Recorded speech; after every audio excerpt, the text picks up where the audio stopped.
Welcome to our channel.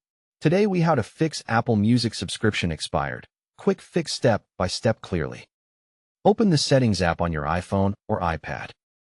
Tap your Apple ID name at the top of the screen. Select Subscriptions from the list.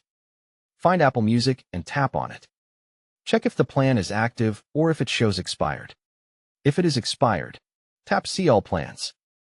Choose the plan you want to use and confirm. If you cannot confirm, check that your Apple ID is signed incorrectly. Go back to the Apple ID page and tap Media and Purchases. Tap View Account to open your account details. Select Payment and Shipping and verify your payment method.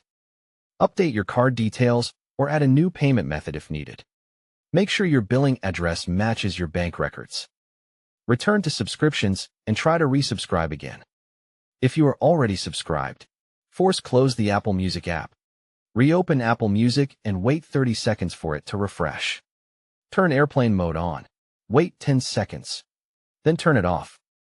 Connect to a stable Wi-Fi network if possible. Check the date and time settings and enable Set Automatically. Restart your iPhone or iPad to clear temporary account sync issues. After restart, open Apple Music and tap Listen Now. If it still shows expired, sign out of Media and Purchases and sign back in. Go to Settings, Apple ID, Media and Purchases, then tap Sign Out. Sign in again with the same Apple ID used for Apple Music. Open the App Store, tap your profile, and pull down to refresh the account. Now open Apple Music and check if your library loads normally. If family sharing is used, confirm the organizer's subscription is active.